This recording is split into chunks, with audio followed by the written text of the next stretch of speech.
আদ্রিয়ানের কান্না মিশ্রিত কণ্ঠ হয়তো মেঘ শুনল। কয়েক মুহূর্তে একে অপরকে জড়িয়ে ধরে শান্ত হয়ে নীরব থাকলো। আদ্রিয়ান চোখ বন্ধ করে মেঘের শরীরের ঘ্রাণ অনুভব করছে। কি অদ্ভুত মিষ্টি এক সুবাস ভেসে আসছে মেঘের শরীর থেকে। নরম মোমের ন্যায় তুলতুলে শরীর মেঘের, যেন একটু ছুঁয়ে দিলেই গলে পড়বে। দীর্ঘ সময়ের নীরবতা ভেঙে মেঘ তার হাত দিয়ে ঠেলে আদ্রিয়ানের থেকে দূরে সরে যাওয়ার প্রয়াস করে। আদ্রিয়ান এবার আর বাধা দিল না মেঘকে, ছেড়ে দেয়, তবে কোল থেকে উঠতে যেতে দেয়নি। আদ্রিয়ানের কোলে বসে থাকা অবস্থায় মেঘ তাকায় এক পলক আদ্রিয়ানের চোখের দিকে। চোখের পাপড়ির নিচে বিন্দু বিন্দু পানি জমে রয়েছে, এখনো শুকায়নি। তার মানে আদ্রিয়ান সত্যিই কান্না করেছে। কিন্তু কেন? শুধুমাত্র মেঘের সাথে সংসার করার জন্য? আর হঠাৎ আদ্রিয়ান আমেরিকা ছেড়ে দেশে চলে যেতে চাইছে কেন?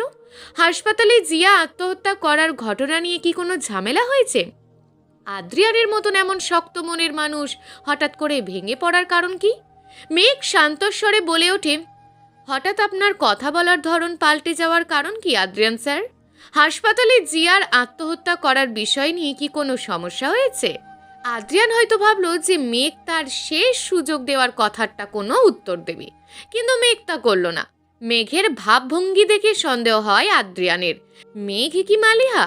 মেঘের কথার বিপরীতে আদ্রিয়ান হাসপাতালে জিয়ার ঘটনার কথা বলল। জিয়া আত্মহত্যা করার আগে একটা সুইসাইড নোট লিখে গেছে। আদ্রিয়ানের মুখে সুইসাইড নোট শব্দটা শুনে মেঘ অবাক হয়ে জিজ্ঞেস করলো, সুইসাইড নোট মানে? হ্যাঁ, সুইসাইড নোট, যেখানে জিয়া স্পষ্ট লিখে গেছে যে ওর আত্মহত্যা করার মূল কারণ আমার প্রতারণা।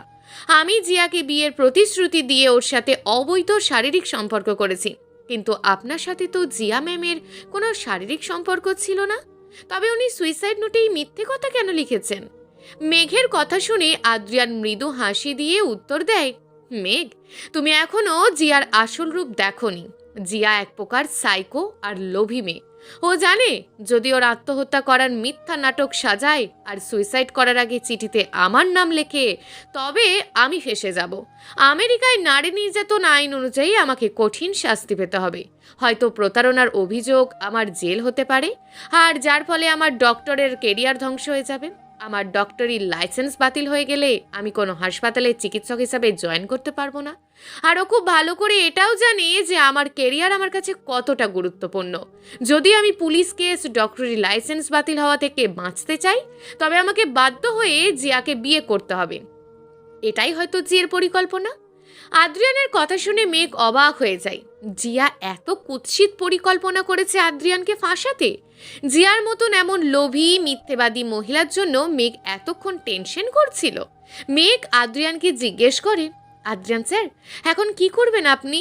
ইরফান স্যার কি বলেছে আপনাকে? মেঘ কথাটা উৎসুক দৃষ্টি নিয়ে জিজ্ঞেস করে।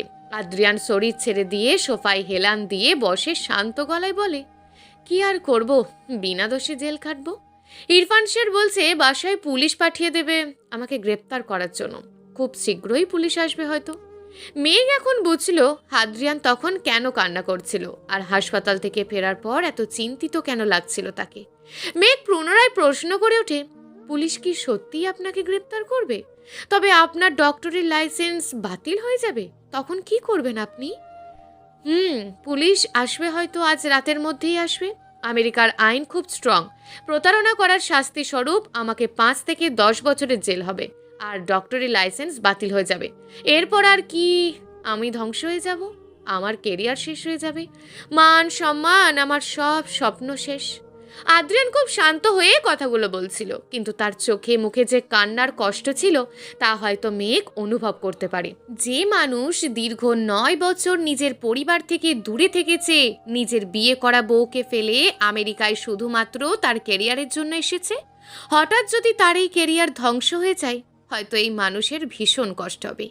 মেঘ বলে, আপনি কি এই কেরিয়ারের জন্য এত কান্না করছিলেন আদ্রিয়ান স্যার? মেঘের প্রশ্ন শুনে আদ্রিয়ান সোফার থেকে মাথা তুলে এপাশ ওপাশ মাথা নাড়িয়ে না বোধক সম্মতি দেয়।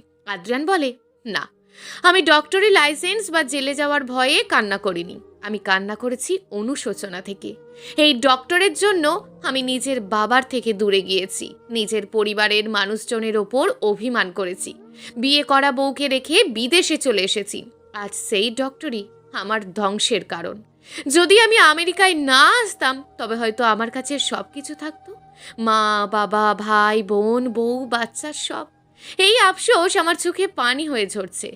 আদ্রিয়ানের চোখে যে আক্ষেপ বা অনুশোচনা ছিল তা হয়তো মেঘ অনুভব করে, কিন্তু সময় ফুরিয়ে গেলে সময়ের মূল্য দেওয়া শিখে লাভ কি?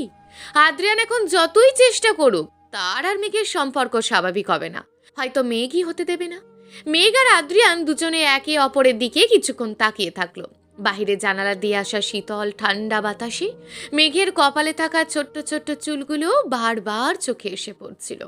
আদ্রিয়ান খেয়াল করলো সে তার হাত দিয়ে যখন মেঘের কপালে থাকা চুল সরাতে যাবে তখনই হঠাৎ মেঘ আদ্রিয়ানের কনুই ধরে ফেলে। এরপর বলে, আদ্রিয়ান স্যার, রাত হয়ে গেছে, আপনি ঘুমান, আমার পড়াশোনা রয়েছে, আমি বরং রুমে যাই।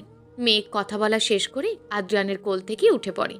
এরপর দ্রুত উঠে যখন সেখান থেকে চলে যেতে চায় তখন হঠাৎ পিছন থেকে আদ্রিয়ান আলতো করে মেঘের হাত ধরে বলে, মেঘ, আমাকে কি একটা শেষ সুযোগ দেওয়া যায় না? আদ্রিয়ানের কথা মেঘ শুনল, তবে পিছন ফিরে তাকায় না, সামনের দিকে মুখ রেখে বলে ওঠে, আদ্রিয়ান স্যার, অতীতকে ভুলে যান। যে মানুষকে হারিয়ে ফেলেছেন তাকে ফিরে পাওয়ার বৃথা চেষ্টা করবেন না। সব জখমের যেমন মলম হয় না, ঠিক তেমন সব ভুলের ক্ষমা হয় না। মেঘের কথার বিপরীতে আদ্রিয়ান আর কোনো কথা বলল না, হাত ছেড়ে দিল মেঘের। রুম থেকে বের হয়ে যায়, পিছন ফিরে একবারও তাকায়নি আদ্রিয়ানের দিকে মেঘ। আদ্রিয়ান এক দীর্ঘশ্বাস ছেড়ে আবার সোফায় বসে অন্য সিগারেট জ্বালিয়ে মুখে নিল। মেঘ আদ্রিয়ানের রুম থেকে চলে আসার পর টেবিলে বসে পড়াশোনা করলো, কিন্তু তার পড়াশোনায় মন বসছিল না। চোখের সামনে শুধু আদ্রিয়ানের কান্না, অনুশোচনা আর পুলিশ আদ্রিয়ানকে ধরে নিয়ে যাচ্ছে এই কথাটা ভাসছিল। জিয়া এমন নিকৃষ্ট কাজ করবে তা মেঘ ভাবেনি, কিন্তু বিনা অপরাধে আদ্রিয়ান শাস্তি পাবে তা তো হয় না। জিয়ার মতন মিথ্যাবাদী মহিলার জন্য আদ্রিয়ানের কেরিয়ার ধ্বংস হয়ে যাবে তা মেঘ চায় না। কিন্তু এখন মেঘ কি করবে? কি করে আদ্রিয়ানের জেল যাওয়া আটকাবে? হঠাৎ করে মেঘের মনে পড়ে মিরাজ সাহেবের কথা, মানে আদ্রিয়ানের মামার কথা। মিরাজ সাহেব আর ফারহানা বেগম কি জানে জিয়ার আত্মহত্যার কথা? শুনেছি মিরাজ সাহেব আর ইরফান সাহেব তার বিজনেস পার্টনার। যদি মিরাজ সাহেব বলেন তবে হয়তো ইরফান সাহেব আদ্রিয়ানের নামে কোনো কেসও না করতে পারে। আর মিরাজ সাহেব আমেরিকার একজন বড় ব্যবসায়ী, উনি নিশ্চয়ই মামা হয়ে আদ্রিয়ানকে জেলে যেতে দেবেন না। টেবিলে থাকা ফোন হাতে নিয়ে মেঘ দ্রুত কল করে মিরাজ সাহেবের ফোনে। মিরাজ সাহেব আর ফারহানা বেগম বিছানায় শুয়ে ঘুমিয়ে পড়ার প্রস্তুতি নিচ্ছিল। তখন হঠাৎ মিরাজ সাহেবের ফোন বেজে ওঠে। বালিশের নিচে থাকা ফোন হাতে নিয়ে ফোনের স্ক্রিনের দিকে তাকিয়ে দেখে মেঘ কল করেছে। হঠাৎ এত রাতে মেঘ কল করেছে দেখে মিরাজ সাহেব অবাক হয়ে যায়। আদ্রিয়ান কি আজও অসুস্থ হয়ে পড়েছে, নাকি বাসায় কোনো বিপদ হলো? ফারহানা বেগমও ফোনের শব্দ শুনে বলে, মিরাজ, কে ফোন করেছে এত রাতে? মিরাজ সাহেব ফারহানা বেগমের দিকে তাকিয়ে বলে, মেঘ ফোন করেছে। হঠাৎ মেঘ এত রাতে ফোন করছে কেন? বাসায় কোনো সমস্যা হয়েছে কি? ফোনটা রিসিভ করো। মিরাজ সাহেব দ্রুত ফোন রিসিভ করে অপর পাশ থেকে মেঘ সালাম দিয়ে বলে, মিরাজ আঙ্কেল, হঠাৎ এই মাঝরাতে তুমি ফোন করলে কেন মেঘ? কোনো সমস্যা? জি আঙ্কেল। আঙ্কেল, আপনি কি শুনেছেন যে জিয়ার আত্মহত্যা করেছে? মেঘের মুখে জিয়ার আত্মহত্যার কথা শুনে মিরাজ সাহেব অবাক হয়ে বলে, কি? জিয়া আত্মহত্যা করেছে? কিন্তু কেন? হঠাৎ করে আত্মহত্যা কেন করতে যাবে জিয়া? মিরাজ সাহেবকে মেঘ জিয়ার আত্মহত্যা সহ আদ্রিয়ানকে পুলিশে দেওয়ার কথা সকল ব্যাপারটা খুলে বলে। মিরাজ সাহেব সব কথা শুনে তার মাথায় আকাশ ভেঙে পড়ে। জিয়ার মতন এমন ভদ্র আর ভালো মেয়ে এমন কাজ করতে পারে তা উনি ভাবেননি। ফারহানা বেগম বিশ্বাস করতে পারছেন না। মিরাজ সাহেব বলে, মেঘ, তুমি বরং কাল কলেজে না গিয়ে বাসায় থাকো, আর আদ্রিয়ানকেও যেতে দিও না। বাসায় যদি পুলিশ আসে তবে আমাকে ফোন করবে তুমি, আর আমি ইরফানের সাথে এই বিষয়ে এক্ষুনি কথা বলবো। আদ্রিয়ানের কোনো ক্ষতি আমি হতে দেব না। ওকে আঙ্কেল, আমি কাল কলেজে যাব না, তবে খুব দ্রুতই এই সমস্যার সমাধান করতে হবে। এর সাথে আদ্রিয়ান স্যারের কেরিয়ার জড়িয়ে রয়েছে। অবশ্যই। মেঘ ফোন রেখে দেয়। যাক, সে কিছুটা চিন্তামুক্ত হয়েছে। মেঘ আর পড়াশোনা না করে টেবিলে থাকা বইপত্র সুন্দর করে সাজিয়ে গুছিয়ে রেখে দেয়। এরপর ঘরের লাইট বন্ধ করে বিছানায় শুয়ে ঘুমিয়ে পড়ে। সকাল 8:30টার সময় ঘুম ভাঙে মেঘের। ঘুম থেকে উঠে ওয়াশরুমে চলে যায়, এরপর ফ্রেশ হয়ে আসে। আজ যেহেতু মেঘ কলেজে যাবে না, তাই তাড়াতাড়ি রেডি হওয়া বা খাওয়া দাওয়া করার কোনো তাড়া নেই। মিরাজ সাহেব মেঘকে বলেছে আদ্রিয়ানও যাতে কলেজে না যায়, কিন্তু আদ্রিয়ান তা জানে না। হয়তো আদ্রিয়ান কলেজে যাওয়ার উদ্দেশ্যে রেডি হয়ে বসে আছে। মেঘ দ্রুত তার রুম থেকে বের হয়ে যায়। আদ্রিয়ানের রুমের দিকে যায় তাকে কলেজ যেতে নিষেধ করতে। আদ্রিয়ান সারা রাত সোফায় বসেছিল। মাঝরাতের দিকে কখন সোফায় ঘুমিয়ে পড়েছে তা খেয়াল নেই। আদ্রিয়ান ঘুম থেকে ওঠার পর সৃষ্টি তাকে ভিডিও কল করে দেয়, তার সাথে কথা বলছিল সে। আদ্রিয়ান যখন সৃষ্টির সাথে ভিডিও কলে কথা বলছিল, তখন হঠাৎ তার দরজায় কড়া নাড়ার শব্দ হয়। ফোনটা টেবিলের কাছে রেখে আদ্রিয়ান দরজা খুলতে যায়। সৃষ্টি এখনো ভিডিও কলেই রয়েছে। আদ্রিয়ান রুমের দরজা খুলে দেখে বাহিরে মেঘ দাঁড়িয়ে আছে। আদ্রিয়ান বলে, মেঘ তুমি এখানে? কলেজে যাওয়ার জন্য কি রেডি হয়ে গেছো এখনই? না না আদ্রিয়ান স্যার, আজ কলেজে যাব না। মিরাজ আঙ্কেল আপনাকে আর আমাকে আজকে বাসায় থাকতে বলেছে। মামা আমাদের বাসায় থাকতে বলেছে কেন? আজ কি মামা আর মামি বাড়ি ফিরবে? মেঘ কি মিরাজ সাহেব জিয়ার আত্মহত্যার ঘটনা জানে তা কি আদ্রিয়ানকে বলে দেওয়া উচিত হবে? কিন্তু আদ্রিয়ান যদি রাগ করে তখন? মেঘ মিথ্যা অজুহাত দিয়ে বলে, আজ মিরাজ আঙ্কেল একজন বন্ধু আর তার পরিবার বাসায় আসবে, তার জন্য আমাদের কলেজে যেতে নিষেধ করেছে। ও আচ্ছা, ঠিক আছে।